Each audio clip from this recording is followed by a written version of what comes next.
Bruce, you must have something really good too. Of course I do. It's Bruce Danielson, and I guess I'm here to entertain you too. Good afternoon, everybody. Welcome to the Tuesday, May 19th informational meeting. We'll call the meeting to order and start out with any city council open discussion. Councilors, anything? Councilor Staley? Thank you, Councilor Chair.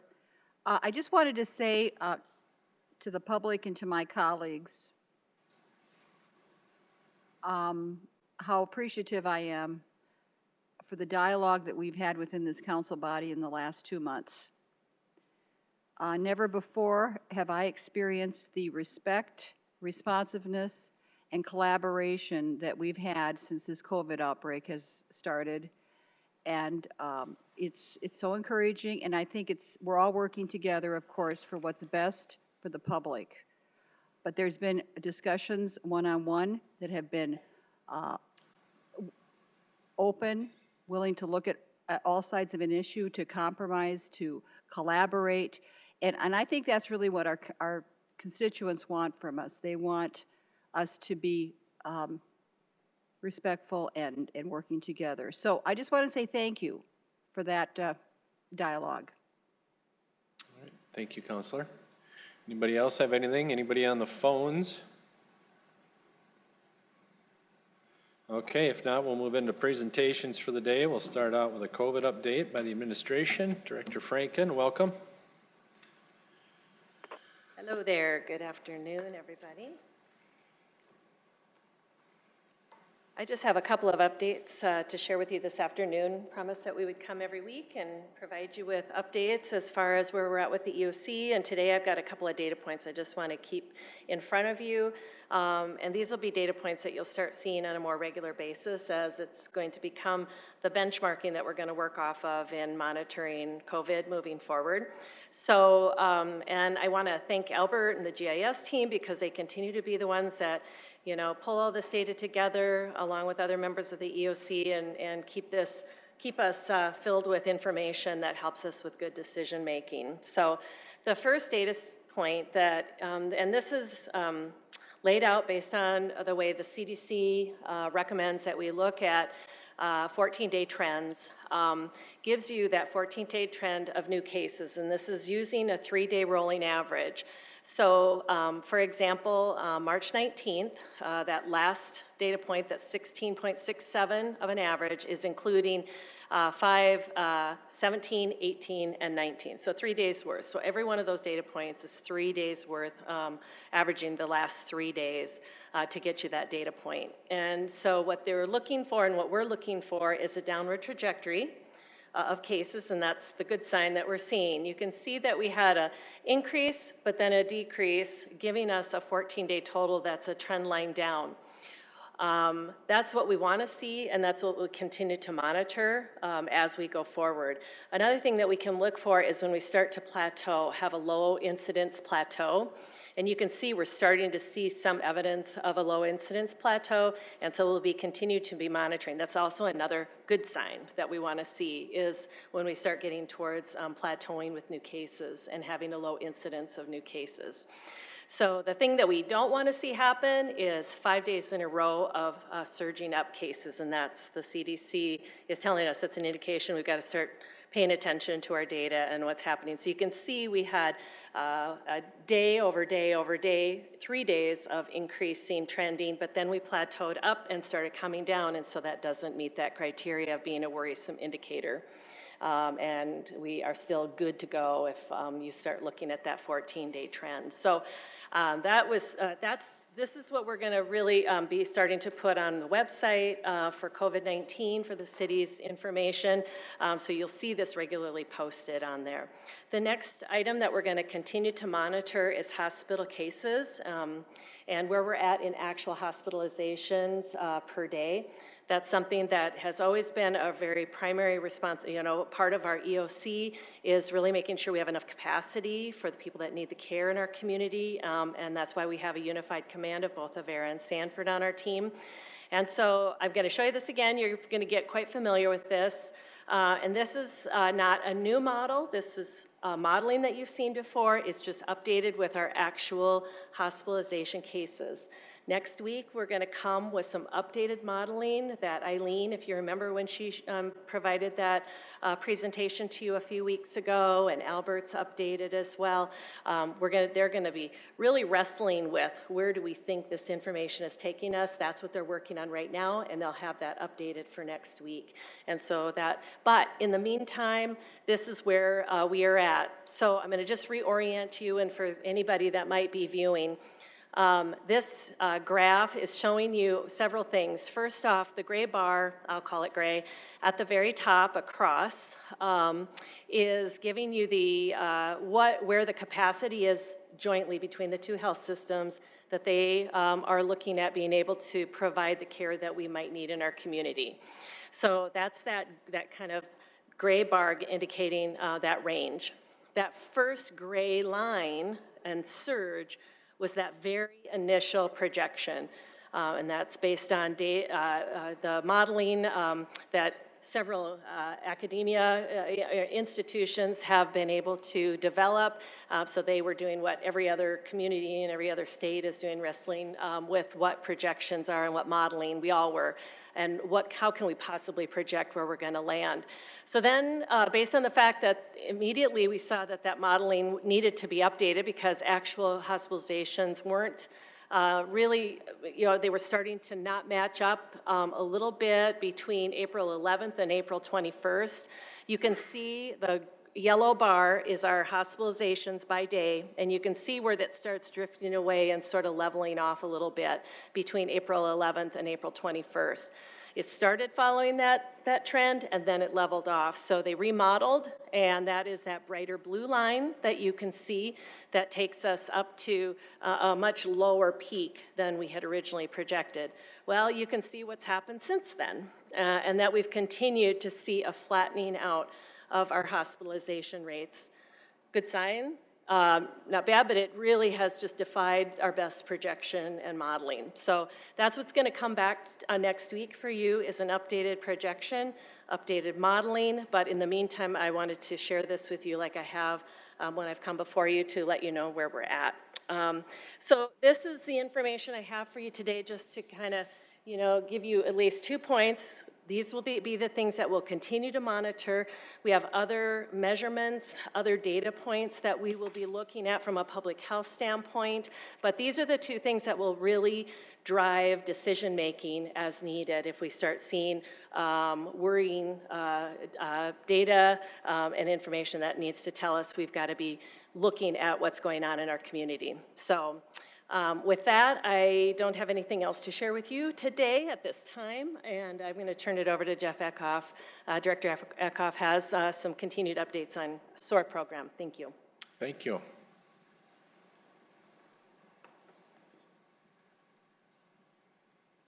Hello there.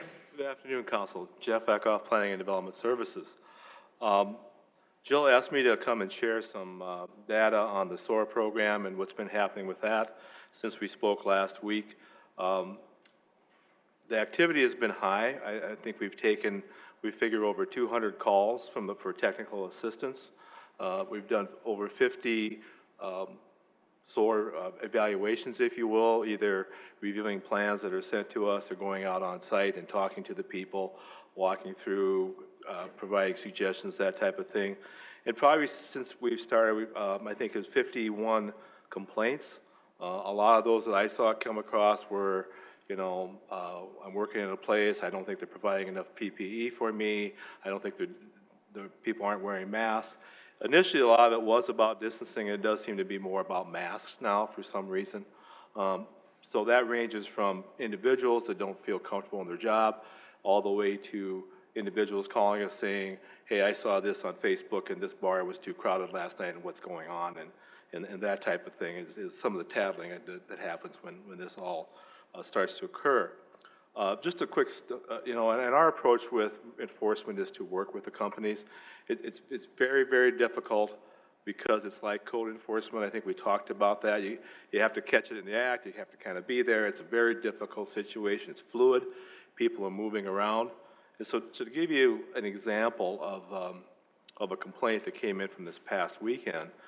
There was one of the bars in town, and they were very busy, and complaints came in. And so Monday, staff called and said, hey, we heard we had some complaints. What happened? How did things go? And the owner of the bar said, oh yeah, tell me about it. He said, we were as surprised as anybody. We had the plan, we had the signage, we thought we had the staff, we had the distancing, and then people got in there.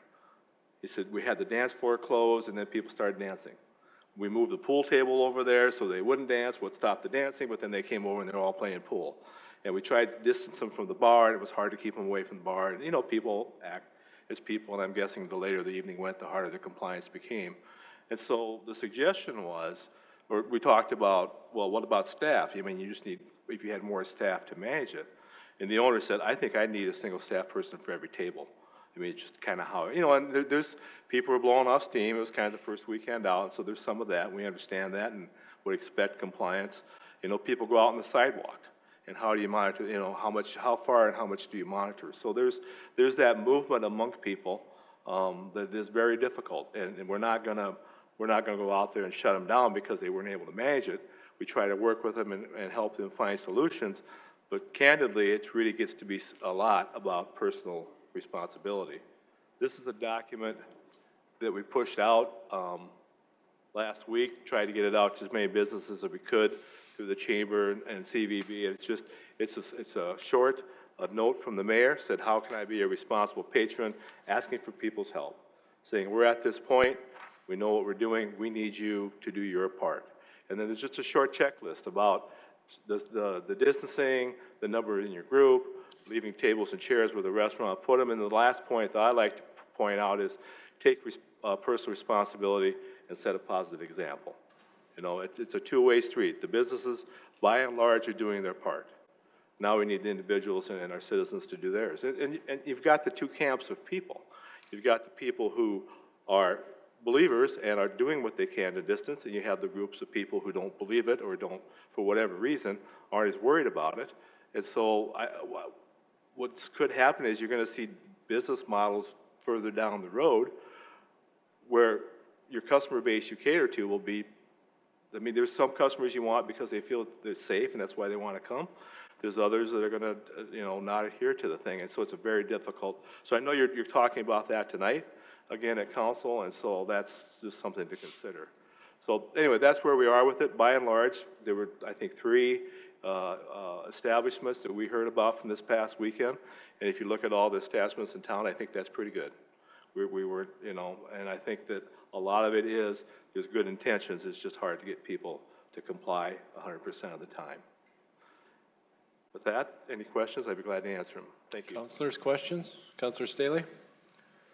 Jeff, and maybe you want to address this tonight, but if, and I think we're all still learning about what this is going to look like as we discard this ordinance. What would happen to the SOAR program then? We believe that there'd still be actually quite a demand for it, because I think there's a lot of businesses that will continue to want to operate in that manner, that are going to want create that environment, that culture, because that's what their customers are going to want. So I think we'll continue to see a fair amount of that. Obviously, we've touched a lot of businesses, and as they come online, I can imagine a time where we'll hear from some businesses that said, okay, we tried this, we've got some ideas to refine the plan, would you look at our plan again, would you come out again? I think we'll see some of that. But eventually, yes, as time goes by, I would tell you, these businesses, they know what the playbook is. They know about distancing. They know about face coverings. They know about barriers. You'd have to have been living under a rock not to hear about it. And so, you know, the ones that are trying to comply, really what we're seeing when they ask us to look at their plan or come out, they're asking us to kind of validate what they're doing and just kind of almost check. I'll say, yep, that's what we mean by a barrier. And so it's a lot of confirmation that they're looking for when they have us come out. Other questions? Councilor Erickson. Jeff, how are I'm going to beat the same drum again and again. So how are the sidewalk, the downtown sidewalk deals coming along for the I apologize. patents? I should have asked before I came. I talked to Dustin yesterday, and most of them are out. I think that There was one I know that you were that I think should be out by now. He went out, did the site plan for him and whatnot. Now, the thing that's interesting, it's all on the 6-foot distancing and stuff, but we'll make that work fine with whatever happens. But there were a couple. There was one that didn't need it right away, so that one was in. There was one we were waiting for something. The rest of them, I think, are in the queue and either been issued or will be issued today, or if not, tomorrow. Perfect, thank you for the update. I'll Yeah. probably ask you again next week or the week after I'll that. have the numbers next week. I'll No, take a that's look. fine. And I appreciate you working through it. It's, like I said, it's just one of the things that's been important is that we remove some of the red tape for businesses to quickly be able to manage. And if they want to spread out and use those patios, that's a way that they can do that. And their patrons may feel safer sitting outside than they may inside. So one statement that I have, and I'm not for you, Jeff, but just in general, and I'm going to say it every single week so everyone can get super tired of me saying it every single week. So I apologize to my colleagues because you're going to hear it every week.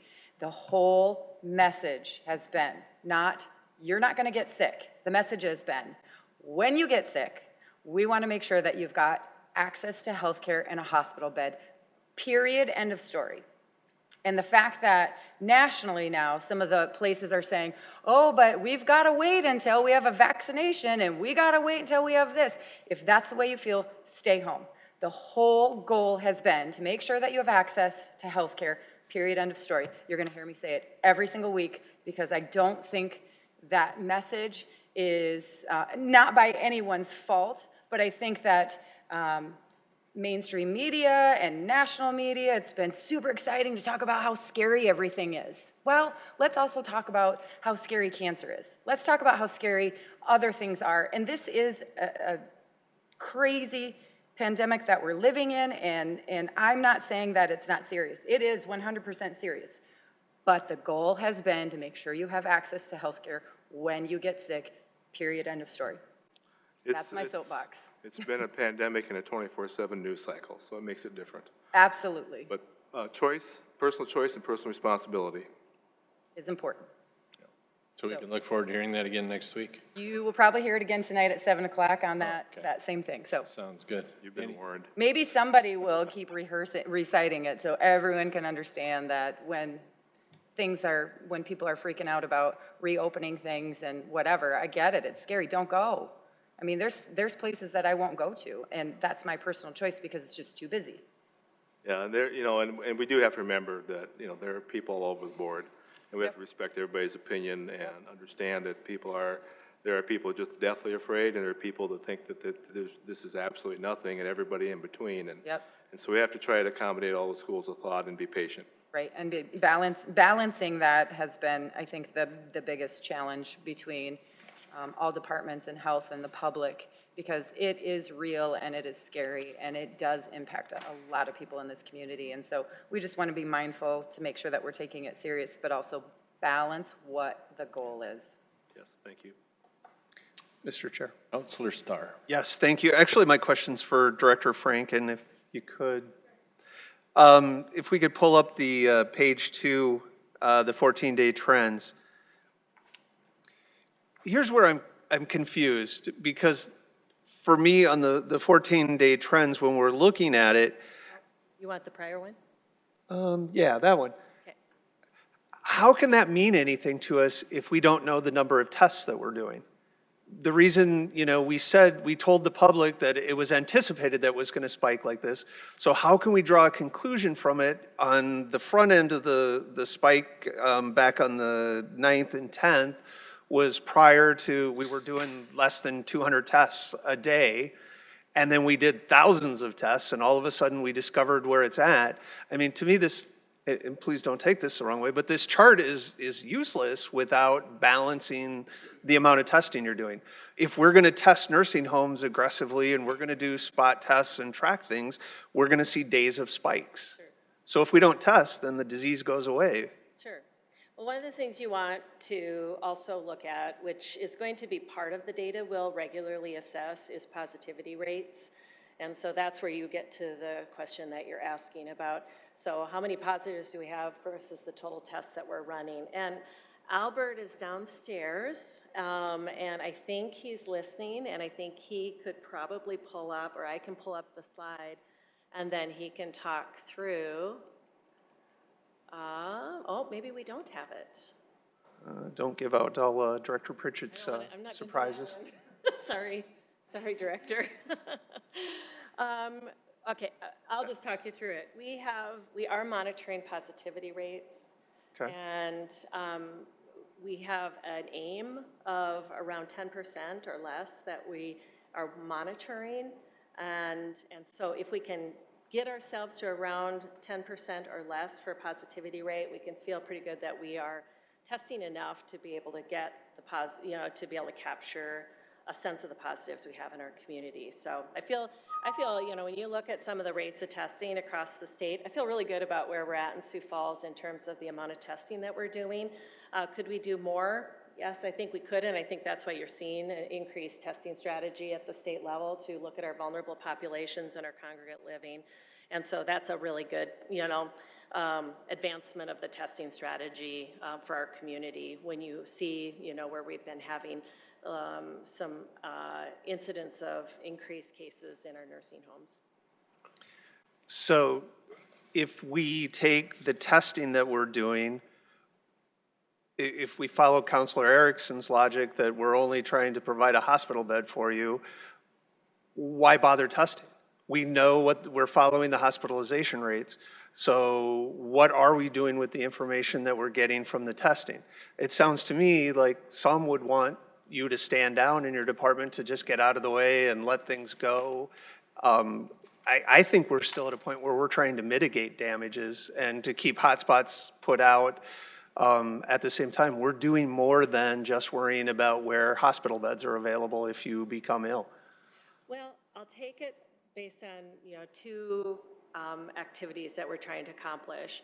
One is the public health focus and the things that we would do no matter what in a public health process when we're dealing with communicable disease, as well as the significant efforts that we have to partner, with our agencies and our partners in our community to really mitigate the threat of this to the degree we can. But then there's the policy side that you've all been wrestling with since early April, to really understand how do we need to be taking action as a council. And I think that's the area where that was, I think, your primary, and it goes to kind of what you're talking about, Counselor Erickson, of the goal that from a policy perspective is really looking at how do we protect our community from not being able to have access to the care that they need, because we were going to outpace, based on demand, the amount of hospital beds that we had. So once we've been able to satisfy that, I think then the policy part of this is, needs to be treated differently, but it does not mean that we don't have a lot of work yet to do.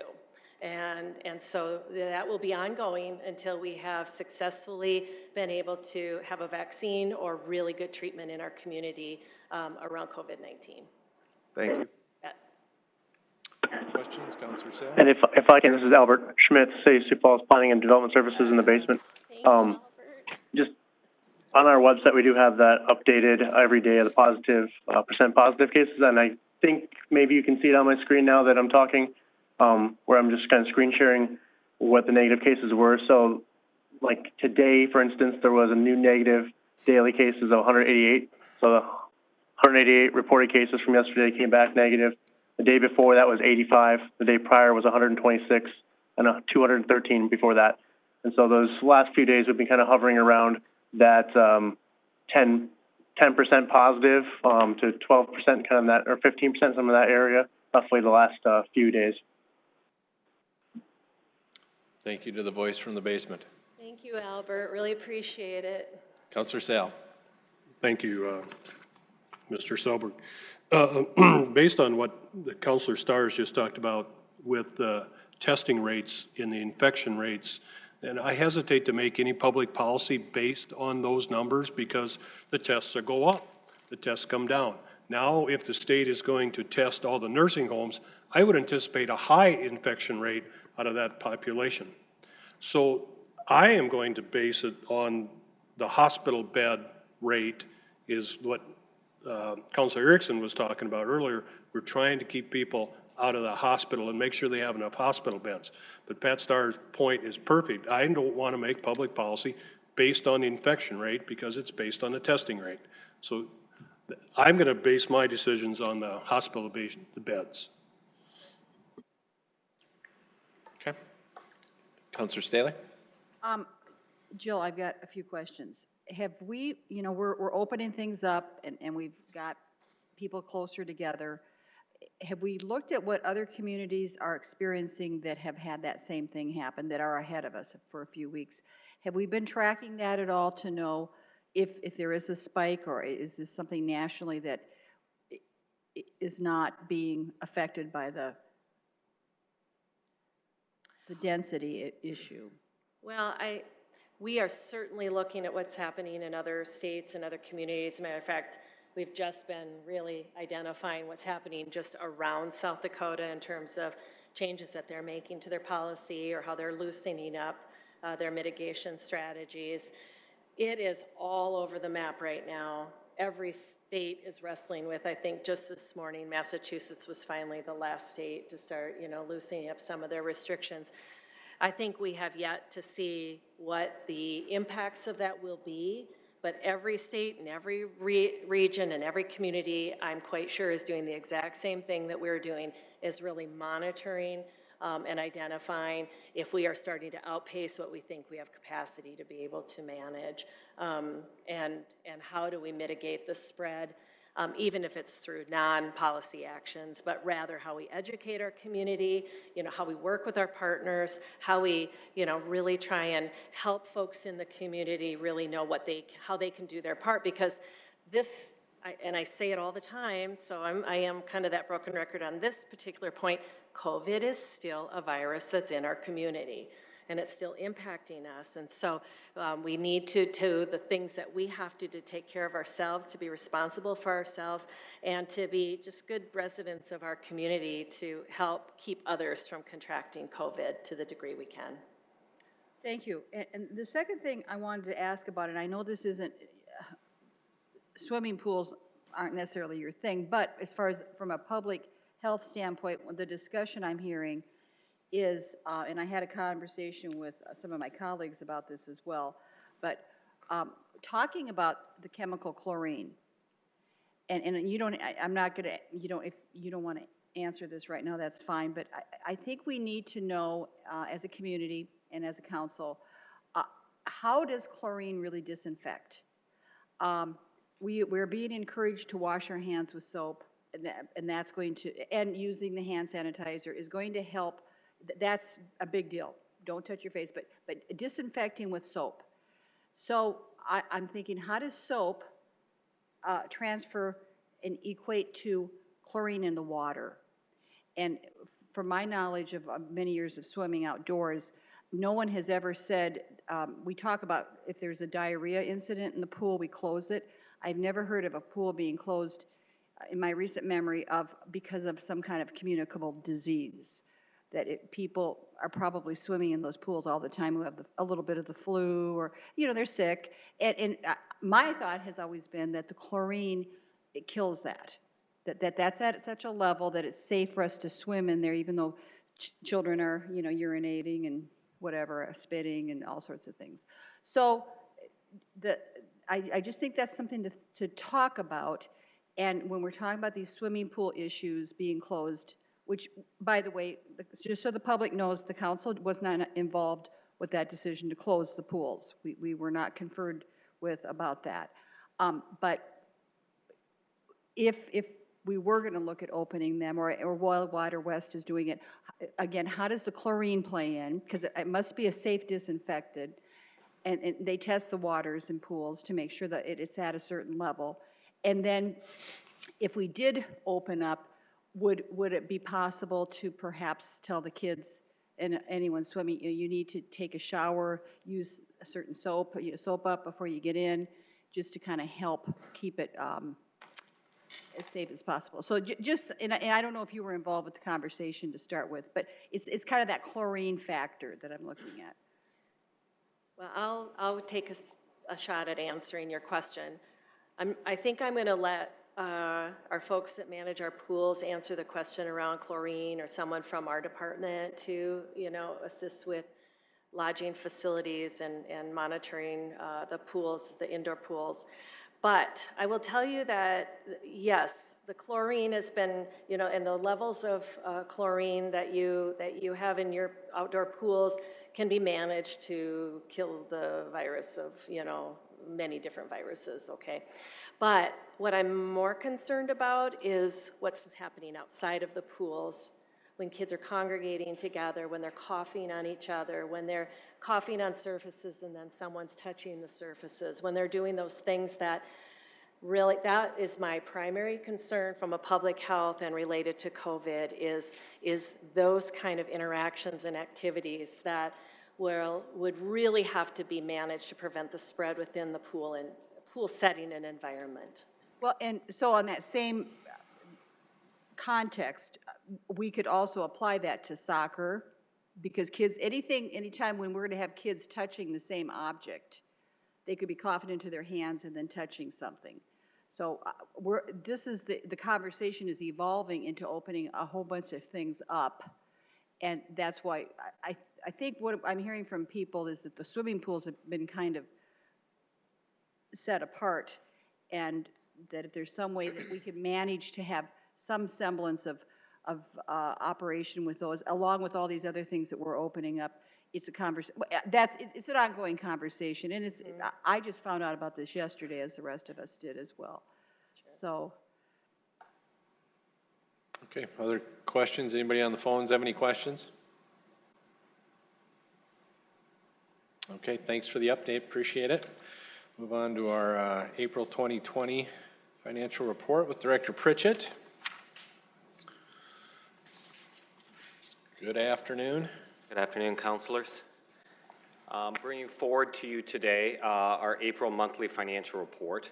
So I'm going to walk through that, and then, of course, as usual, I'll open it up to questions that you might have in regard to the financial presentation. The first couple of slides, I don't mean to gloss over them, but this information is current through the end of March. I would consider this to be pre-pandemic, and while it has some value in terms of the changes that we've seen in the economy, it doesn't provide a lot of perspective. But just to highlight a couple of items, at the end of March, the local unemployment rate was about 3.1%, so this was down slightly from what it had been the previous month. And we had been averaging about 2.5% unemployment in 2019, so we have seen some slight upticks in the early part of 2020. As far as the labor force and employment, we saw a slight decrease in labor force and employment in March over February, certainly not significant. However, labor force and employment have both increased by roughly about 1.6% over March of last year.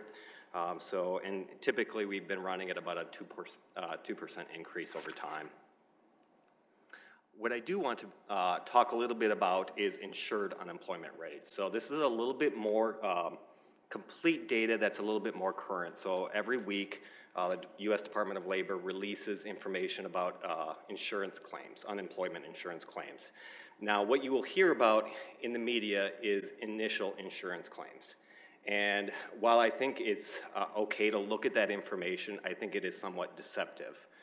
Because what you'll hear people talk about is, you know, the 33 million jobs that have been lost in the U.S. economy since the beginning of this year.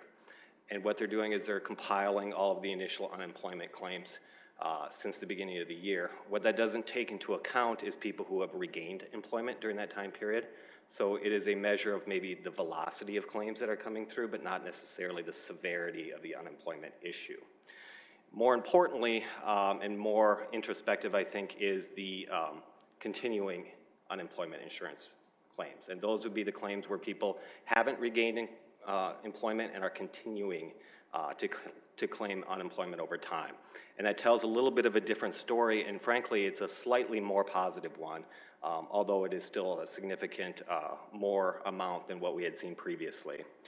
And the other piece of it, and I'll talk about this a little bit toward the conclusion of this presentation, is that what we are seeing is a myriad of economies and differentiation of economies across the nation.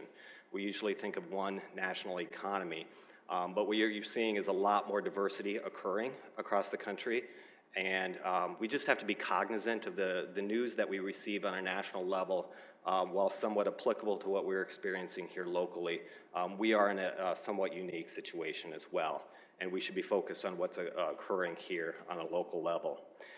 As far as continued unemployment insurance claims, you can see here, this is data through the week ending May 2nd, so that's the most current data that we have available, and it is updated every week on Thursdays. And you can see we've had 23,523 insured unemployment claims. Those were the continuing claims for the state of South Dakota. We don't have data going down to Sioux Falls in particular. And you can see, if you weigh that against the insured employment, which is a slightly smaller figure than all employment, so people who qualify for unemployment, you can see that we're running at a rate of about 5.63%. Now, we were hovering at a rate of about 0.75% up and through March until the pandemic. So we've seen a significant increase there. But what you can also see is there is a significant variation across the country if you look at the state data. You can see on average for the United States, we're at about 14.5% unemployment insurance claims rate. And the leaders in this are Oregon, Nevada, and Washington that are hovering in the 23 to 26% range. So again, while it has deteriorated in South Dakota, we're in a much more positive, I guess, position than we would see in other states throughout the nation. And we'll continue to track this data and we'll continue to share it with you because I do think it gives you a little bit more of a more accurate and more timely snapshot of how employment is going locally within our state. As far as inflation, you can see that that dropped precipitously in in April. This is a little bit more current data, down to 0.3%. Typically, that compares to about 1.5% in March. So that is certainly a significant drop. And I would expect that inflation will be minimal here over the course of the next several months. This is driven a lot by the energy sector, and we can all see that as we've gone and filled up our gas tanks, that has significantly reduced over time. As far as building permits valuation, this gives us more timely information and somewhat of a gauge of what's occurring in our local economy in terms of building activity.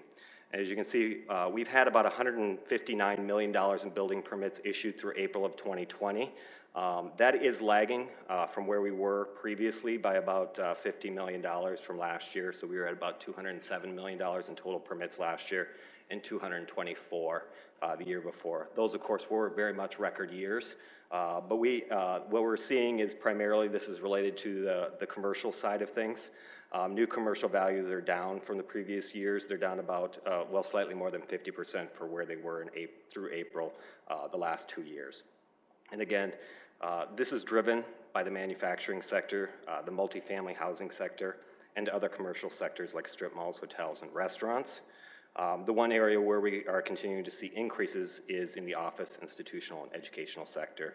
While not large sectors, that actually has increased here for this year.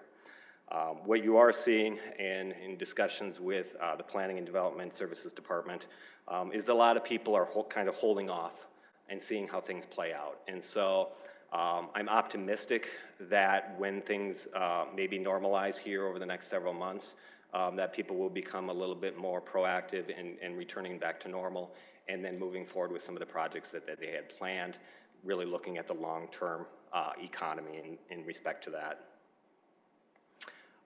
As far as new residential values and permits, so new residential values are up from the previous years through April. They're up about 33% over April of 2019. This increase is being driven by the single-family housing sector, which is up about 43% from where it was in 2019, and townhomes, which are up about 27%. And as you can see on the multifamily side, those are significantly down. Again, not surprising. Those are considered more commercial-type projects, and that seems to be the area that is more impacted, I guess, in the current economic climate. The sales tax data for April. So these are our April sales tax receipts, and we shared some of this information after we received it a couple of weeks ago with you, so you had the most timely information available to you, knowing that it would be several weeks before we would be presenting this to you formally. The key thing we see here is we are down about 2.6% overall for the month of April. And again, I want to reiterate, these are from March sales, so there is a delay in terms of some of the reporting. So we see, I would say, partial pandemic impacts going on here in terms of this reduction. These were well within the parameters of what our expectations were for April, maybe slightly better than what we had expected, but we were down 2.6%. Overall, through the year, we are currently up 4.5% through the year, based on 3 very strong months in the first quarter of this year. As we look into that data, and I shared some of this information with you already, but some of the data in terms of what the impact has been on the various sectors, and we haven't always shared it down to this very specific level, but I think it is important to see what the impacts are economically for our community. There are several areas that did experience growth in terms of taxable sales. These would have been sales in March, but remote retailer sales were up 50%. You can see that grocery food sales were up 15%. Other things that were not entirely unexpected, gas station sales were up 32%. I would again say these are taxable sales, so you could think of those more as your convenience store type sales as opposed to actually the sale of gasoline itself. And liquor store sales were up 46%. I think a lot of that driven by consumer behavior changing with not the availability of going out to various bars in the community that people were maybe shopping for off-sale liquor as the alternative.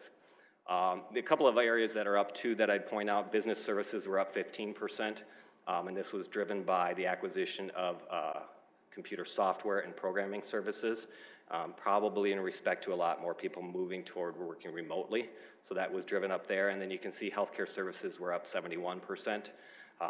And that was driven primarily by one particular sector, and that was lab services. So again, not unexpected to see that increased 15 times what it was in April of 2019. So that's what drove that. And then the other one that is kind of an outlier there is insurance agents, brokers, and services at 97%. And I guess I would defer to Councilor Sale that he could potentially explain the differentiation that is occurring within that sector. As far as areas that saw dramatic reductions, again, these were probably sectors that we did not, that were not unexpected to us as we started looking at where the impacts would be. Apparel was down 50%, lodging is down 43%, drinking establishments were down 49%, and movie theaters were down 71%. And you'll probably see next month that it's pretty much down 100% as we see the full impact of the pandemic.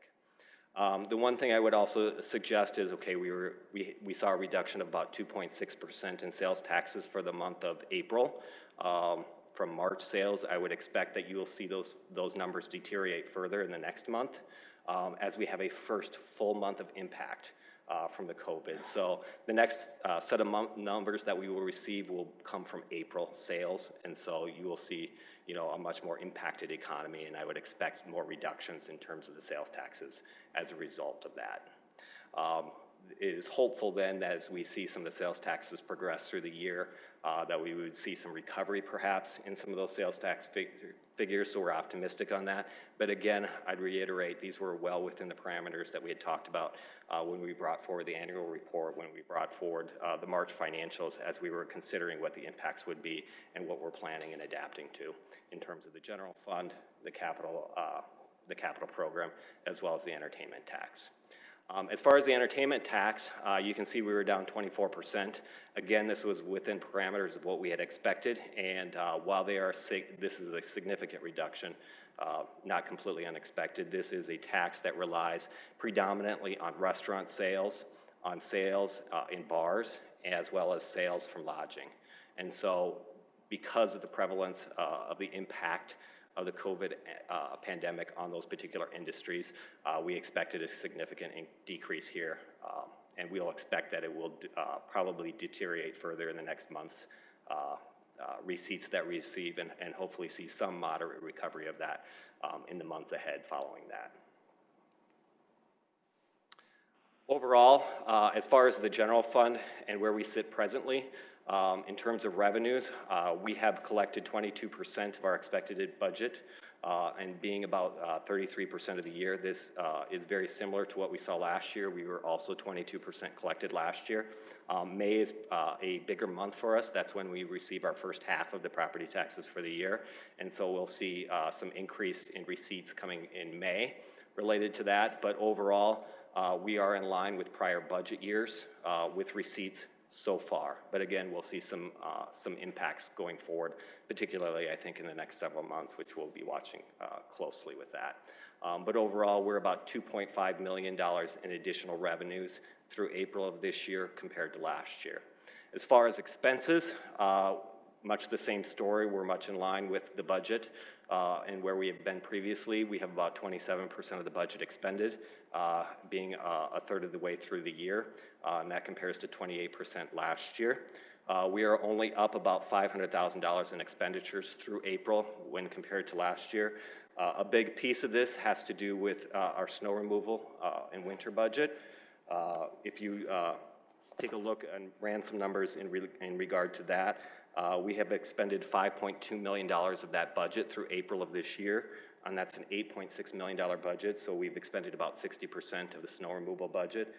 Relative to last year, we had spent $6.9 million, so we're about $1.7 million ahead of what we spent last year in terms of snow removal, and that was driven a lot by the snow events or the lack thereof that we had earlier this year. So that did help to reduce the expenses in the first third of this year. Just a couple of comments as we look forward. I alluded to this earlier, but the first one I have to say is just being cognizant of the fact that we are in somewhat of a different situation than you may see in the rest of the economy. We're on the better side of it for the most part. We are not immune to the economic impacts. We will not be immune to some of the external factors that impact us, irrelevant of some of the things that we're able to do. But we are in a better position than many other parts of the country, and we do have many opportunities to potentially be the last to be impacted by the economic downturn and the first to be in recovery from it. In terms of the revenue impacts, we are not making any additional adjustments to our estimates at this time. The current information that we've received on sales tax is well within line of what our expectations were, and we continue to plan and adapt around that. And we are continuing to hold and set aside certain projects from our capital program and from the entertainment tax in order to mitigate against some future impacts, and we'll continue to reassess. The next month's data, as I said, is going to likely deteriorate further, and so I don't want to be overly optimistic about what that data will look like, but it is to be expected. I think that some of the key data that we're going to see will be coming at the beginning of July, and that will be from May sales. And so if we start to see some economic recovery, that would be the first snapshot that we would receive in that. That will be timely data in terms of our budgeting, because as you're aware, we will be presenting a budget for consideration at the end of July for your consideration in August. And then we will, while you're considering the budget, have the August sales tax numbers, or excuse me, the July sales tax numbers come in from June sales. And we would hope to see some additional improvement in regard to those numbers as well. But we're going to have to be very flexible in terms of our budgeting for this year, cognizant of the data of where we're at, and it will be coming together very in close proximity to the time frame of which we will be providing it to you. And we will be looking at it from multiple vantage points in terms of our planning of where we will line up those sales tax estimates going forward. So we're in a slightly volatile period, but the long-term underpinnings of the economy here locally, I think, is still solid. And that presents an opportunity for us to hopefully regain back to a more normalized economic position going forward. As far as summer youth programming, there will be some expenditures here. There will be some savings in regard to this. Summer youth programming won't be driven necessarily by fiscal decisions. It will be driven by the capacity and the ability to adapt logistically and from a public health perspective to managing this important resources and these important services for our community. So certainly financial impact is taken into consideration in a myriad of choices that we have as a city. But much of that will be driven by what is feasible and by focusing more on what we can do as opposed to what we can't do. And then finally, I just leave you with a comment of staying positive. We have reason for some optimism. It is early, but I am hopeful that we will see some economic recovery here in the next several months and positive data in regard to that. We are well positioned for that. That is not to not be cognizant of the significant impact this has had on some particular industries and particular businesses and particular individuals who have lost employment. But when you look at the overall scope of things, I think we have some opportunities here, and we have a solid base from which to go forward with. So with that, I would be happy to answer any questions you have in regard to the April financials. All right, thanks. Questions for Director Pritchett? Councilor Starr? Thank you, Mr. Chair. I guess a couple of places you ended with it, and it's perfect timing. Give us an idea of what savings we're going to have by not opening the pools in relations to, and it kind of as a follow-up with it then, are we supplementing some of the membership fees at the pavilion and at the zoo? So if we did not open outdoor pools, the net impact, so the expenses over and above what we would anticipate for pool revenues is approximately $800,000. So that is the financial impact. Now I say that very carefully because by saying that I don't want to provide the suggestion that, as I said before, this is a financially driven decision because we have a solid base, we have reserves, we have the capacity to adapt. So there are many considerations that had to have been taken into part in terms of what happened with the pools and deciding not to move to open them. And having been part of some of those conversations, because there are some financial components to that, but it is primarily driven in large part to what Director Franken said in terms of some of the public health aspects, particularly what happens when the kids are not in the pool. But frankly, as a dad, I would be concerned about even my kids in the pool, knowing that chlorine is probably safe. That doesn't mean that my kid won't be climbing on another kid and coughing on them or them coughing on them. So you still have those issues of direct face-to-face contact that wouldn't be eliminated just from chlorine. But there is a major logistical aspect to this. We hire approximately 190 people to run our pools. They are primarily young adults and youth. We have not engaged in hiring those individuals yet, so there is a ramp-up period to doing that. There's a ramp-up period to filling the pools, to preparing them for use, for the maintenance, and then of course there is the logistics of managing a pool in an environment where you might have to have additional staffing, additional sanitation, and dealing with all the challenges that are related to the COVID impacts. So it takes about 5 weeks to open the pools from the decision date of when you decide you're going to open them. So we are May 19th right now, and that would place us at the end of June or the very earliest, the beginning of July to open them, only to close them in the middle of August. And so that is a very limited time period to honestly be able to have pools open to the public. There is certainly a recognition of how important the pools are to the community, and that was not lost in that decision-making process. But we also have to be cognizant of the fact that these are services that are provided to youth, run in large part by young adults. And even with some of the limited hiring that we're doing on the Parks and Rec staff and some of the young adults that we have, we are starting to already get some feedback of people that originally intended to work for the city and have declined to do so, just because people have make their own decisions about what they're comfortable with and what they're not comfortable with. Again, our focus is on what can we do as opposed to what we can't do. So try to make the best decisions possible. And that brings forward some of the discussions we'll have in a couple of weeks in regard to some of the proposals relative to the zoo and the Washington Pavilion.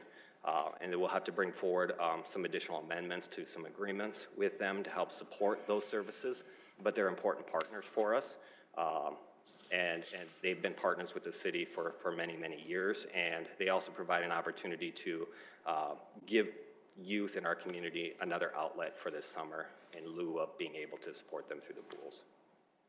So if the 800,000 that you're talking about by not opening the pools, is that just the outdoor pools, or does that then there would be additional savings by having the Midco Aquatic Center closed as well on top of that? Correct. So the Midco Aquatic Center, is about 600,000, and that's on an annualized basis. But we also have to remember it was open for a portion of this year already, and the Midco is something that is still being considered and looked at for reopening.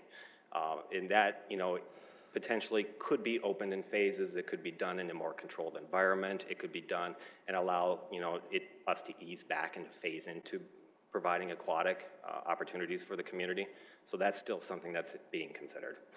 So as part of the news conference yesterday, we were told that it'd be coming before the council on the 3rd of June. What specific action are we taking? Because you just, if I heard you correctly, told us it doesn't matter what we do. I mean, we're done with the pools for the year. We've made that decision, or that decision's been made for us. The action would be relative to additional funding that could be provided to the zoo and to the Washington Pavilion to help support low-income individuals having access to those facilities. Many of them may not have access or the capacity to engage in utilization of those facilities. And so it's an opportunity to partner with our community partners to provide some sort of additional youth activities throughout the year. So it's clear the council didn't have any part of the decision-making process of closing the pools. Just so the public understands that, because my email box is filling up with people who think we have an opportunity to be heard, and what are you doing as a council to do this, or at least having a discussion about it, and there's no possibility at this point, so. Well, again, it's a logistical issue, so even if you waited till June 3rd to make a decision to open the pools, you'd be opening them in the middle of July in order to close them in the middle of August. One other thing, and then I'll go back. I'd like to see us get an update about the new parking ramp in June. On major capital programs, we're used to getting quarterly updates. We haven't gotten anything publicly for a really long time to tell us where we're at. And the last financial update you gave us, you told us that we were behind a month and we're pushing it back. I need to see where we're at, and I think the public needs to know what we're at. Are we planning on painting the gray wall that faces the street? Are we going to pave over the spot that's gravel? I mean, just where are we and where are we going forward as part of opening, and what are we forecasting, those type of things. So I think an informational in June would be appropriate way to bring us up to date and bring the community up to date where we're at. Sure. Councilor Staley? You know, since we're talking about the pool, and I was thinking about what Director Franken said, one thing I've wondered about is that we've kept daycares open. And I don't know if they're socially distancing those little kids, but I would think that there's some way that they're interacting with the same toys and tables and things. And I haven't heard that there's been any hot spots coming out of daycares in my recollection. So I really do think that the pool situation that's going to be impacting those little children who really would benefit from that, especially from lower income areas. And when you talk about you didn't want your children to be coughed on, I think if we're going to let kids go out and play basketball together, I mean, there's all sorts of connections that happen through that. So again, it almost feels like the pools have been kind of segregated out for some reason, maybe because of the $600,000, $700,000 price tag. Even though I know you're saying it's not that, but I do think I agree with Councilor Starr that the public has this feeling that we somehow decided this and we had no input into this. And I liked what you said, that we need to focus on what we can do versus what we can't do. And I wish that we could find a way to keep some of the pools open, maybe limit the hours that they're happening. People have talked about having family time and so that it's more controlled, but it's a wonderful asset that we have. And I understand that the private, like golf courses, they probably will still be open. And Wildwater West is open, so if you've got enough money, you can swim. But for the rest of the community, that opportunity won't happen. So anyway, that's just my 2 cents on that. Another comment that I want to make, you know, it'd be really neat, and I may not be around, but it'd be really cool to have Terry Schmidt come in and give us a little update at an informational about how her industry has been impacted. Because I've wondered, you know, who's staying in motels and hotels. Are there people traveling? And it looked like, what was it, 45% impacted, which I was surprised it wasn't closer to 90% negativity. Thank you, by the way, for the way you outlined both of those, the positives and the deficits in businesses. I really appreciated that. And there was one more thing I was going to say. Parking ramp. Oh, what date do we get the property tax numbers? You said in May sometime. We receive our property taxes, our first, I guess, deposit of the property taxes in May from the, we receive them throughout the year, but most people pay them upon the deadline. And so May is when we receive the first. May what? I don't know specifically when we get the check from the county. But we haven't gotten it yet. Not that I'm aware of. Well, because that's going to be an important thing to keep track of, to see if people were able to make that payment in April. You don't have, the police don't come looking for you if you don't make it. You just get penalties and interest on it. So I'm just, we don't really know how many people withheld that payment hoping to be able to make it, down the road. And that will have an impact on the city. I mean, if a fourth of the people didn't pay it, you won't have the cash to work with, right? Or half of the people. We'll be looking at that data. I do not expect at this time that it would be as significant as, like, say, a quarter are not paying. But we don't really know. We'll have more of that data in May. And it's May now, so we might. When we receive the payment. Yeah. Yes, we'll know when we do. We'll know by the 30th of May. Correct. Great, and will you let us know? We can include it with the sales tax data when we provide that. We provided that in written format, so it would be a little bit more timely for you. And we could include that information when we distribute that information to you about the sales tax data, which we'll probably have at the very beginning of June. That's too late for me, though. I mean, I guess at the point where I'm at in office, if you could let me know in May, I would appreciate it. I'll let you know when I know. Okay, thank you. Okay. And I want to point back to a couple of things. One, the lodging, if you could pick one sector that's probably been the most disproportionately impacted, it's probably lodging more than anything. And you said suggested that you thought the numbers would be lower. Again, these were March numbers, so there were still people traveling at the beginning of the March, so they still were getting occupancy. I would expect those numbers to be far more deteriorated when we get the actual April lodging numbers in. But it has been an industry that has been highly impacted. And again, kind of going back to your concerns relative to the pools, I can't state the logistical components of that, the hiring of the staffing, the fact that they don't have lifesaver or lifeguard certification courses that we even have for the lifeguards that we bring on board. It is a very challenging logistical issue in terms of opening the pools.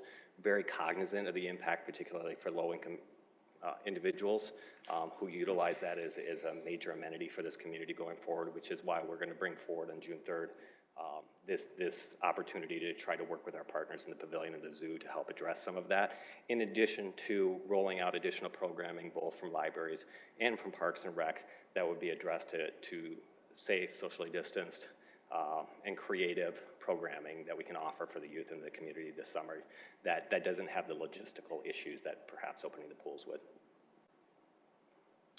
Other questions, Councilor Erickson? No question, just a statement that Councilor Neitzert and I did reach out to Don Kearney and Jody Fick as well and ask them to come to the informational meeting on June 3rd, Wednesday, just to talk about youth summer programming, youth sports.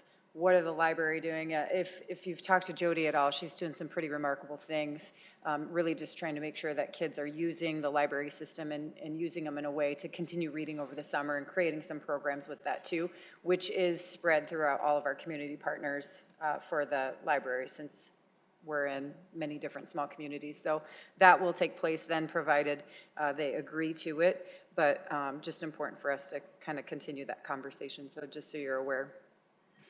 Councilors on the phones, any questions? Don't hear any. Councilor Neitzert. Tell me about the entertainment facilities. Obviously, entertainment tax is taking a big hit. Obviously, they've been largely closed.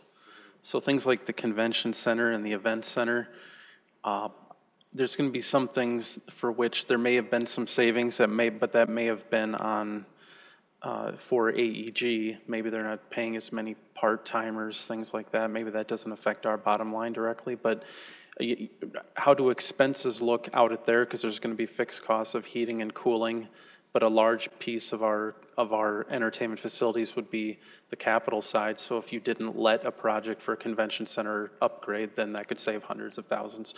How is the expense side doing right now? So that's part of our, I guess, adapting policy in regard to the entertainment tax. So we have held back more than $3 million worth of repair and maintenance, planned repair, ongoing repair and maintenance, not health and safety type of items, but ongoing repairs that would not be considered capital items, as well as some capital projects as it relates to the entertainment facilities, whether that's the Orpheum or the Washington Pavilion, or it's the Convention Center or the Premier Center. We still have moved forward various projects that are timely or we're in the process of being bid, projects that were appropriate to do when the facilities were dark and we had the opportunity to do so without inflicting on operations at all. So we did take advantage of some of those opportunities, but we did continue to set aside. There are some cost savings in reflection to the Premier Center in terms of reduced utilities. So because you're not utilizing it to its capacity, the utility expenses are much down, as well as the fact that you don't have part-time staffing expenses related to that. We have some positive things. There was the announcement by the professional bull riders that they're going to host their first event here, attended event in the nation here at the Premier Center, and that will occur in July. And that will be a great opportunity to hopefully showcase what we're able to do in a more limited environment, in a limited attended environment of about 37% capacity at that particular facility. And then there could be some similar types of events going forward. This is a really good example of how we are impacted by external factors that are just in many ways outside of our control. There's limited touring acts. Most concerts have been rescheduled into 2021. Not a lot of expectations in terms of additional concert offerings that could be offered this year. The economics is a big piece of that. I mean, you have to fill the Summervold Auditorium. You have to fill most of the Premier Center in order to attract these acts to come. It's part economics and it's part their comfort level. And it's part that if they can't have a touring circuit and we are then somewhat, I don't want to say held hostage, but we are to what other states are doing relative to their facilities. And each of them is making individual decisions based on what's best for their communities. But we don't have the ability, or those acts don't have the ability to economically be able to tour. So that is going to have some impacts for us going forward. I think the Premier Center and the Pavilion are being as creative as they can given the circumstances that they currently have at play. But we were going to be in a little bit of a different environment throughout probably the remainder of this year, and some of which we just can't control. Yeah, I think my Journey concert was this week. I missed the Struts last week, I think, too. So, and I don't know when it's coming back. Steve Perry isn't in the band, it's not Journey. Yeah, there's an argument for that. So, full-time workers, do I understand that you're only going to hire or replace if they're essential, or you consider them quote-unquote critical? That has been our current positioning, and that hasn't changed currently. We had held off on all seasonal hirings for a while, but we will make some seasonal hires here over the course of the next several weeks in order to address some of the parks, making sure we're maintaining the parks. If we're able to accommodate organized youth activities or allowing people more access to the parks, that's going to require some additional staffing to accommodate that, as well as some youth programming. But my understanding is both on the program side for operations and also recreation, the part-time staff will be significantly down from previous years. Exactly, yep. So there's going to be some things that are going to have to be prioritized or potentially let go. Maybe there'll be what we did, I remember 2-3 years ago when we were not mowing the parks as much, some of that sort of thing may some of that as well start happening. I think if you go around to our parks now, they still look, and they're doing an excellent job, and we have no seasonal hires right now, and we've done that a lot by having people reassigned from libraries which are closed who are working in parks. We have people from the parking area that are working in parks right now, so there's been some reassignment. There's been reassignment from within parks, from programming and the rec side over to the operations side to help support them. And it's really been a one Sioux Falls approach. In fact, I spent 2 hours planting flowers this morning because I wanted to help the Parks Department. It was a good way to get some of our finance staff out there and to help our partners over in Parks and Rec. So there was probably 25 people that came over to help plant the flowers at Tut Hill and McKinnon Park today. Yeah, and that's great. And I know a lot of librarians have been mowing lawns, doing stuff like that. So, as far as the pools thing go, and that can't be reiterated enough, it was not a council decision. It's it's a administration decision. I will tell you, in the last few days, I've really kind of wrestled with whether or not that should be a, and I'm not asking you, you know, necessarily to comment, but that there's a line of operations versus policy, and I could see if there's a rain day, the council doesn't get together to vote whether to close a pool on a given day, and whether to open them for an entire summer, that maybe is more of a policy decision. So that's something that might be worth thinking about. It's probably one of the many things of which nobody thinks about until something like this happens, and now it's happened. So I had a lengthy discussion with Kelby, and listening to citizens, the money isn't the issue. We could certainly do it, and I know that for many, the idea that there's a safety issue, some do believe, but there's a lot of people that don't buy that. The logistical issue is the very difficult part. It doesn't mean that you couldn't do it, but you would have to we'd have to kind of make that value judgment given the ramp up time for a month. And there's not necessarily a right or wrong answer. Would we want to do that and get them open? And that being said, we're also currently short-staffed, and some other things might have to get let go. There might be some other things that you have to give in some other parks programming to get people over here to do this. And so it was interesting to hear about all the things they have to do to get a pool just up and running. And then the whole lifeguard issue, can you find them and all of that? But so it's just something it's very emotional, and I just struggle with it too, because, you know, our kids, you know, my daughter included, really took a hit. Their school year was ruined. You know, a lot of them that have milestones, those have been ruined, and now they're taking another kick in the shins with losing the pools, you know, so it's just a tough thing. So. And to be honest, if we had the luxury of 2 to 3 more weeks worth of data to see, you know, how the next 2 to 3 weeks go as things start to reopen, and you watch the numbers, that would have been helpful, as well as then to be able to open them for 12 weeks, so you get the full advantage of having that amenity in our community. It would have been helpful, but you have to make the decisions that we can at the time, you know, Sure. that we're given. Okay, thanks. Anybody else? Can I grab one more? Okay. Thank you, Mr. Chair. It's remarkable to have to manage in this time, and watching what our department directors are doing, I appreciate what they're doing. Is there an overall policy that you've said to directors that, or the mayor down has said, essential spending only, or what other mitigating things are we doing to reduce expenses as much as possible without really making a hit into the services that the public's receiving? Because we do have the money, but at the same time, it doesn't make sense to go too far. It's got to be quite the balancing act. So what do you tell department directors, or what are we telling department directors as a way to manage their departments the best? Much the same messaging as you framed in your question. That the primary thing we can do right now is to engage in smart spending for essential things that create the highest return for the community and that maintain the critical services for the community. And so that's the way that's been taken, and that's been a team effort. That's directors being cognizant of their budgets and the activities that are going on. It's about, we've stressed to every employee, every person has an opportunity to be engaged as part of that endeavor. If you see things that could be done more efficiently, you need to speak about that. And it's about our purchasing department being cognizant of the requests that are coming through.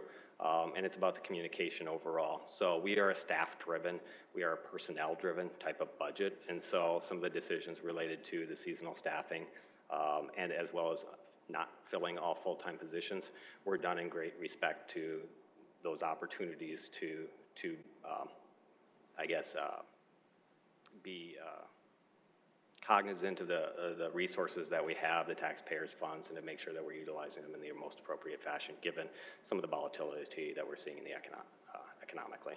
Has there been specific, we're not doing this type of directives that have come from the top?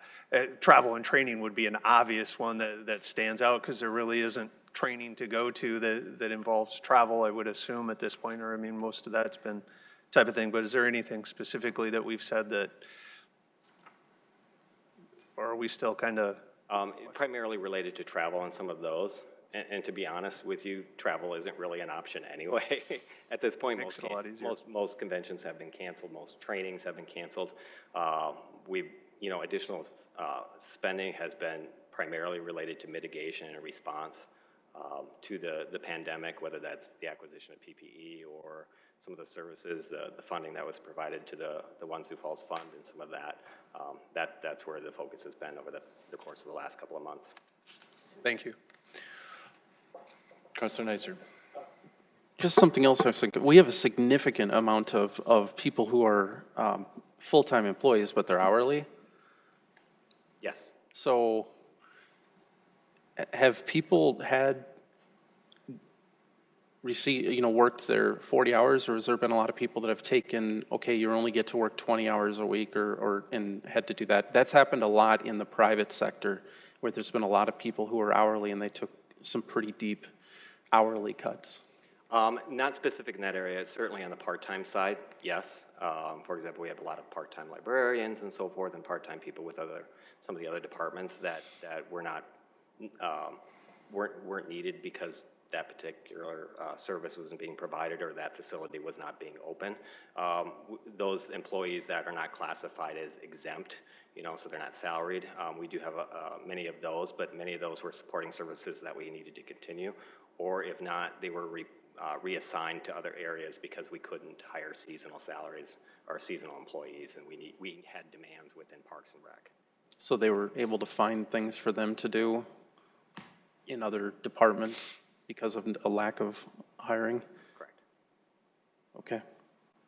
Okay, thanks. What is the current dollar figure on projects so far that have been put or delayed since the pandemic? And have we been adding as we're going, or has it been pretty steady where you I know we talked about it a couple of weeks ago too. Has it stayed there? Or? It's stayed there. We've continued to set aside the $11 million, plus we have the $3 million of, I guess, non-project funds that we have kind of designated to buffer for the capital program.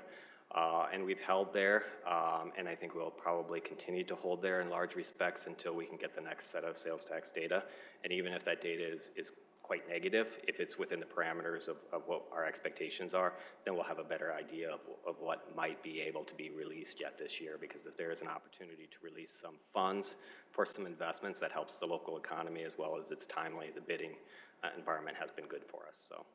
So do you kind of sketch that out a little bit? Like you say, well, next month, if it looks like it did this month, we might be looking at this, this, and this, and so you're... Yeah, we haven't over the last couple of weeks because we haven't had more data to support releasing additional funds, but what we've been doing is meeting with the Director of Public Works and the Director of Parks and Recreation, which are primarily, the primary beneficiaries of the capital program, and working with them in terms of where they're at and what could or couldn't be released, but we're just not in a position to release additional projects at this time.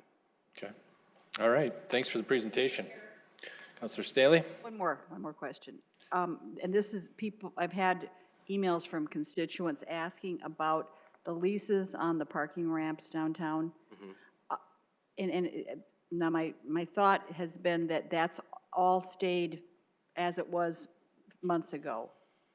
The leases are still being paid, utilized. We haven't had any vacancies. Well, most of the leases are month to month, so we kind of talked about that because we had to I think there were some questions about whether we were requiring people to continue to pay leases. They're not like apartment leases where you might sign them up for a year. Most of our leases are month to month, and so they had the opportunity to decide if they didn't, if a particular business or individual decided that they were working from home, they had the opportunity not to renew that lease. So we've had a couple of businesses and several individuals that haven't renewed their leases, but we've also backfilled that with some additional people that have inquired about leases. And so I can take a look at what the net impact of that would be, and at Councilor Starr's request and invitation, we can take a look at it more of a broader parking model discussion. Yes, exactly, because, we got the revenue of parking meters, which I'm sure has come to a halt. Mm-hmm. And I was surprised at how much, I think it's like $15,000 a month or something that we've taken from that. And then we got these leases, and then, so the question would be, and I know I'm going to say the word nobody wants to hear, second penny payment for that parking ramp. Because it all comes together to help make that bond payment, so of $8 million. So we've looked at that model on a regular basis. We continue to watch the model. It has been good for now. And we have reduced expenses as a result of reduced revenues as well. So we've taken the opportunity to reduce expenses where we can, to What defer expense- projects what would within, that be? you know, if we had certain maintenance projects that we were going to move forward with, if it was certain items with the parking ramps, they're in good condition as they are. Those have been delayed. We've also had 4 employees that we've moved from parking over to Parks and Rec.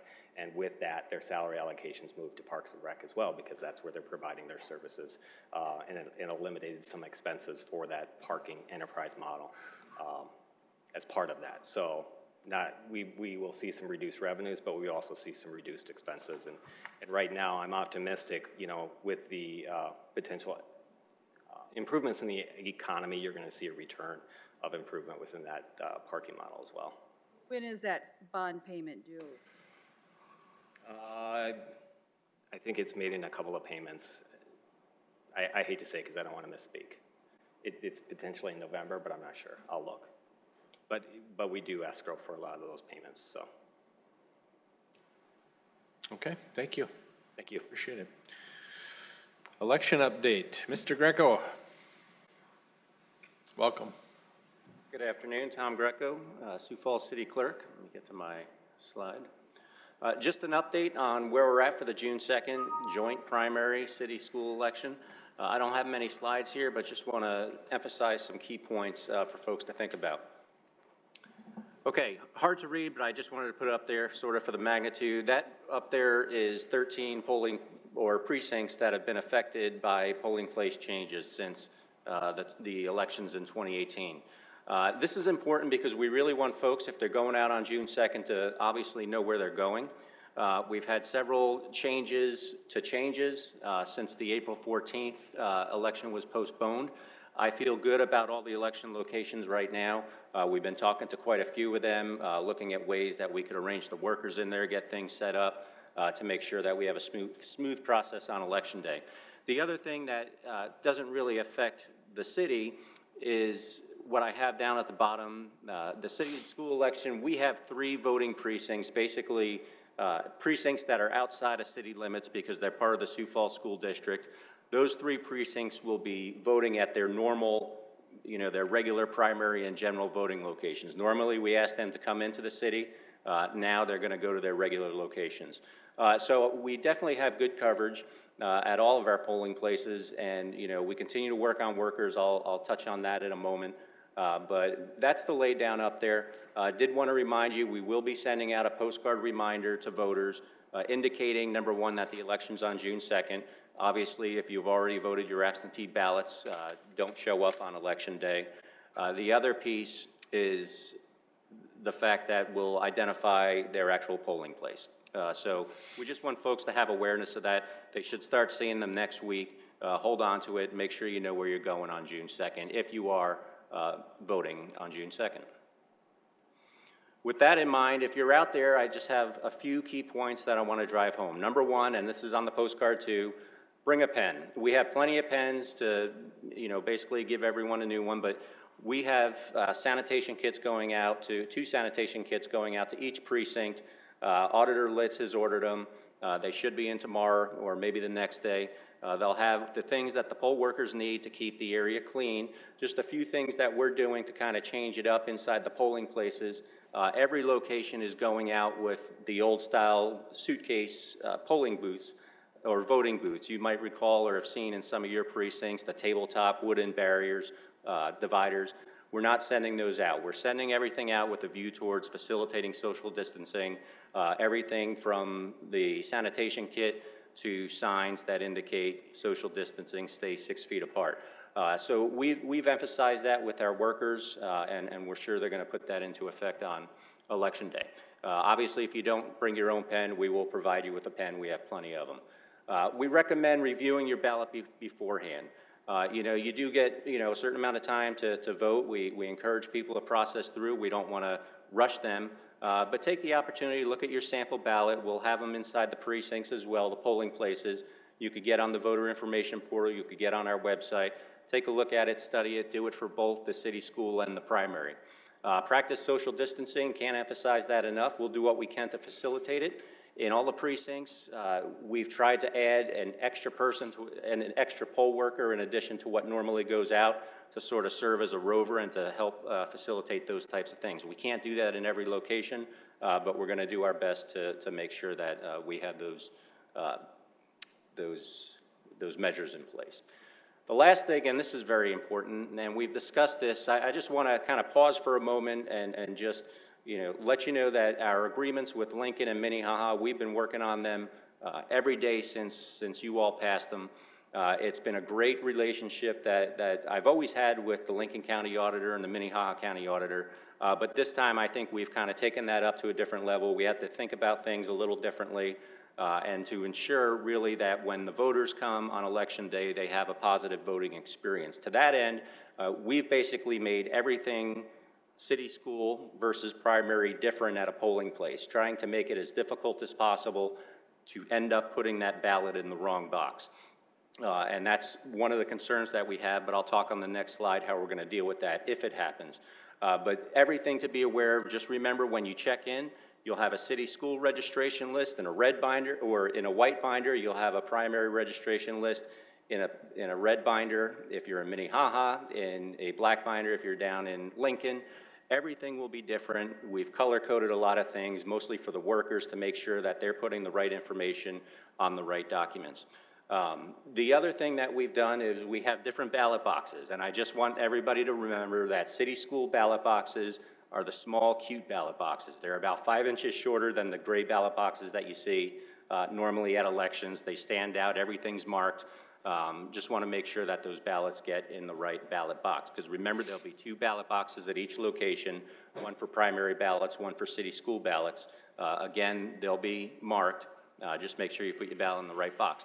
And just as a reminder, one of the steps for the poll workers is to check the ballot stamp on the ballot before it goes into the box. So we have another check there.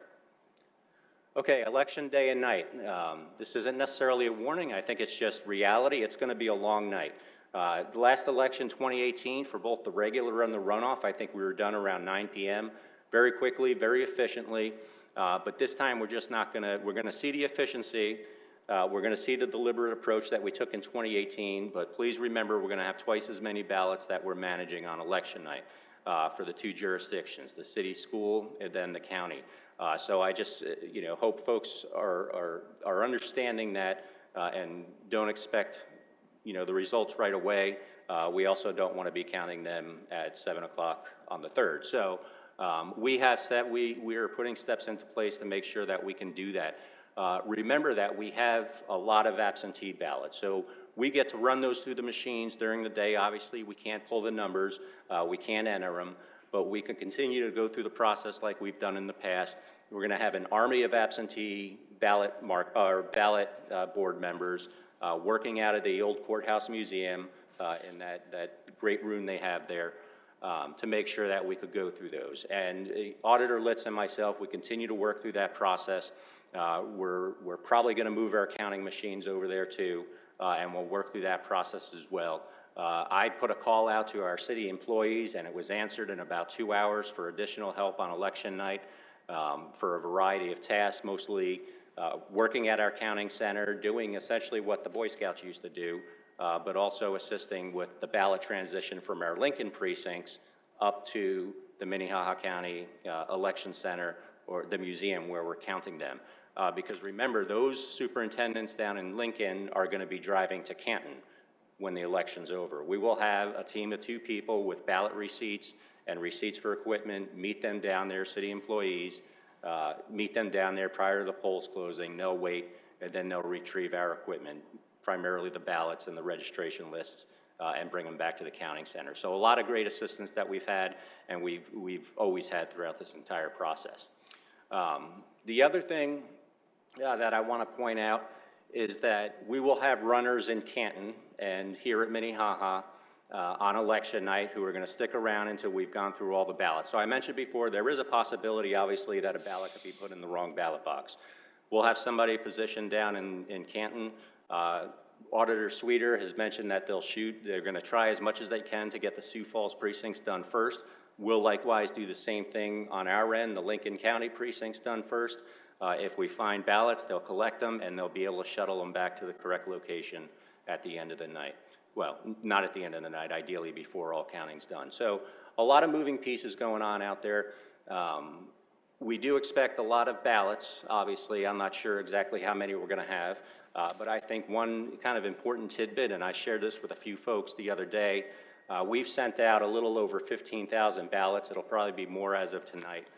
We've only gotten back about half of those. So I encourage folks to take a look at their kitchen counter or their table, wherever they keep their mail, and look for those beige envelopes and get your ballots sent back. Because we want to see them come back, obviously. But the interesting part about that, over 15,000, we've sent out more ballots absentee in this election than we've had voters at any non-mayoral election since the charter passed, and certainly most likely beforehand. So pretty interesting statistic. Want to see those ballots come back. You remember 2016, we had a lower turnout than we wanted. Obviously, at each election, we want to see that turnout. So again, a lot of moving pieces going on with this. Just ask for people's patience on election day. And again, if you have questions about where you should be, you could always call our office at 367-8080. And the last thing I want to leave on is Auditor Litz has been lining up the workers for election day in Minnehaha, Auditor Sweeter for Lincoln. Both have done a fabulous job. One of our challenges right now, and I talked to Auditor Litz about this a couple hours ago, is still filling up those absentee ballot board member positions. So if you know someone who's interested in doing it, they could call 367-4220 and put their name on the list. We're asking for a pretty strong commitment from those folks, like we do the polling place workers, where they'll be working at the old courthouse museum, starting at 8 a.m. with some training through completion, ideally by 7 p.m. So last point I want to make, and I had a discussion with someone earlier about this, a couple people. I've gotten questions about, well, what happens if people receive 2 ballots? Because that can happen, and I don't want people to get alarmed. You got to remember, a lot of people filled out absentee applications for just our election on April 14th. They got a mailing from the Secretary of State's office. They most likely just checked all, because that's what kind of the word was, check all to make sure you get them all. So they got a second ballot. So the way that works is the first ballot that comes back to the auditor's office is the one that will get counted. The second one that comes back, when they go to check it in and they scan it, what will ultimately happen is it will become a spoiled ballot. Also on election, so it won't be counted. Also on election day, there's a good chance a lot of people, some people may show up to the polls if they've already had a ballot sent to them.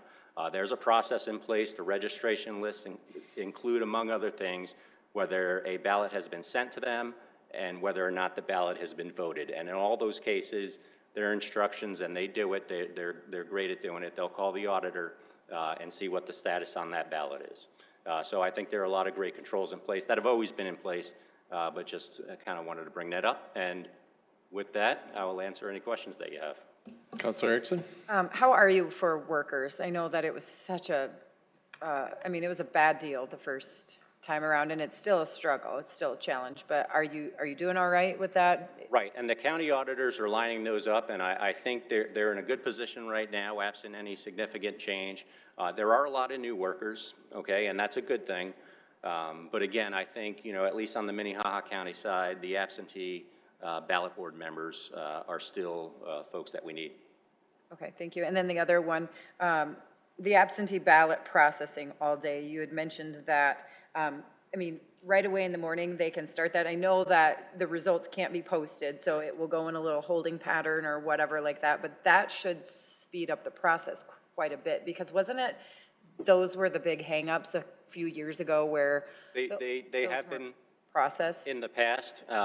They were for us in 2016. We didn't finish absentee ballots until they were processed, but they weren't sent through the machine.